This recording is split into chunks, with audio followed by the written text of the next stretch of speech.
What's up, guys? This is Scoopman5000, and today we are back for another action figure review. Today we're taking a look at the Marvel Legends Deluxe Target exclusive War Machine. So I was finally able to find this guy in the wild, and I think that War Machine works perfect for a deluxe figure. You give him all these weapons and these blast effects, and I think you're going to have a good time. So I had to go ahead and pick this guy up. As you can see on the packaging, it's standard Marvel Legends, but it's a bit wider for the deluxe figure. You get a big window into seeing everything you got. On both sides, you're getting some artwork of War Machine, and then on the back, you're getting the read-up, as well as some shots showing the accessories. Colonel James Rhodey Rhodes unleashes a torrent of explosive devastation from the air as War Machine. On the top, you got War Machine's logo, and then here's the barcode on the bottom. And there's not much more to it for the packaging, so let's get to it and crack open War Machine. And to start out with the War Machine, we do get a plethora of explosions and gunshot effects. So I don't usually bring the figure in for the accessories, but I don't think they really make sense without it. So the figure's here. We'll go ahead and look at the accessories now. So what we do get is this kind of flight stand, I guess you could call it, or at least a flight display. You see it's painted gray on the bottom for the smoke. Goes into a transparent orange as you go further up. It actually comes in two pieces, and you can kind of attach it here. It's a bit awkward getting it in, but once you get it in, you know, they do attach well. So you can sit it like that, and then these blast pieces are actually kind of just inserts into that. And then the idea is that you take War Machine, you peg his feet onto these blasting fire effects here, and if you're able to get it, what you end up with is a pretty cool flight display for your War Machine. And then we do get this kind of barrage of bullets or something like that here. I didn't know what this was for at first, but if you actually do look in the yellow piece here, there is an indent that is shaped like this gun here. I guess the idea is that you take this effect and you could insert it this way on the gun, just like that. And then you have kind of War Machine taking out people, execution style, kind of with a barrage, you know, in motion bullets, I guess, you know, going across. So it does its job, but not my favorite accessory. And while we're staying on this gun, we do get two of each accessory here. We get a blasting effect, which is good. And then we also do get a smoking effect, and you can see what those effects kind of do. So I guess ideally you'd have either two smoking effects, kind of do it like this, I guess, after he's fired. Or you can go mid-combat and have the two shooting out cannons. We also do get blast accessories for these upper shoulder weapons here. Start out with one that goes for this Gatling gun. Standard blast effect there. Looks pretty good. And then finally, the coolest one, the most unique, is these rockets here. And you see they insert into this rocket launcher. They kind of just have that square effect. I guess it doesn't matter which way you can go, but I'm going to keep mine like this. But you can see these rockets here, they are actually removable. So I think this blast effect could be used in the future. You could change out these kind of more cartoony red rockets for something more realistic, I guess, down the line. And those just kind of peg in pretty easily. But you get some great detail there. The gray into the orange again, and then these red rockets coming out. So you go ahead and you combine everything, and you got a pretty tanked up War Machine. It does make this arm seem a little bit naked, though. I would like if maybe both arms had the cannons or something like that. And with that being said, we'll get all those accessories out of the way, and we'll take a look at the figure. So the final accessory that does come with Rhodey is this comic book Rhodey head sculpt. I guess this is like an 80s, 90s look for the character. It looks good, it does its job. And here you can see the figure with that head sculpt on, and it looks pretty good, but unless you have multiple War Machines on your shelf, I don't see why you'd want to use it.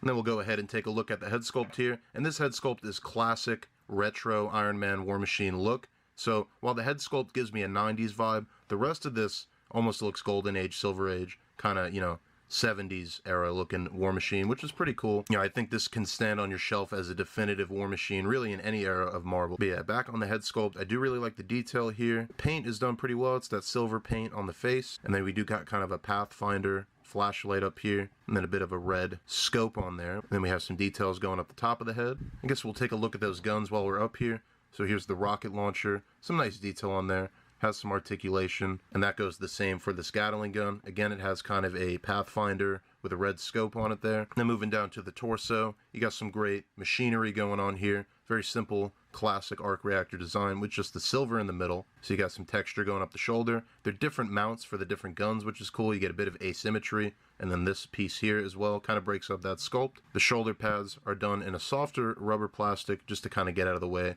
for articulation, but they look good and they match up the color as well. He's got the classic Iron Man ab kind of pattern going on here. Same kind of designs going down for the belt and then the crotch piece as well. And you can see that on the back carries over. The arms, the body, and the limbs are done in kind of this pearly silver, and I guess it does its job. This isn't my favorite kind of look, but I guess, you know, if you start painting things in silver, then things kind of go haywire, so I guess this is the best you could do for a silver plastic. But, you know, it just feels a little soft, and it doesn't really convey metal more than it conveys like a weird pearly kind of rainbow color.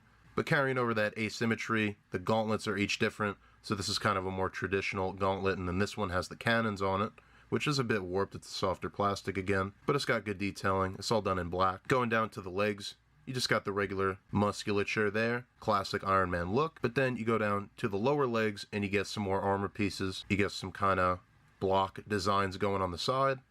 On the back, not much more. And then the feet have a bit of texture to them as well. And now we'll go ahead and take a look at some articulation on War Machine. The head is on a ball joint, so it's going to get all sorts of movement. Full swivel. It's going to go back, not great for a flying character, but forward is pretty good. The guns are on a ball joint. If you want to count them as an articulation point, you can go ahead and snap that back in. And then there is also a hinge on the top of the shoulder where you can kind of arc the guns back or forward, which is pretty cool. So you get plenty of movement. You know, you can kind of get them out of the way, have them facing out, facing in, facing the same way, whatever you want to do. You get an ab crunch, and it looks kind of weird and hidden here because there's just a little bit of silver there, and then this looks like one piece, but it is just the standard Marvel Legends ab crunch, going back that much, and forward that much as well. So it seems like forward is a lot better on this figure overall than going back. The shoulders, you get a hinge. It's blocked by the guns here, I guess if you wanted to move them. I guess if anything, you could just bring it back this way.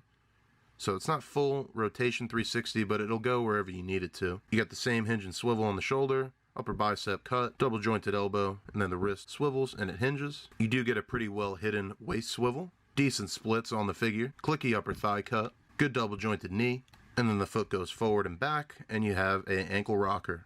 And now we'll go ahead and do some comparisons with War Machine. So we'll start out bringing in the Crossbones and Capwolf. And you can see that I think he shares some DNA with these guys, using that kind of beefier Hyperion body.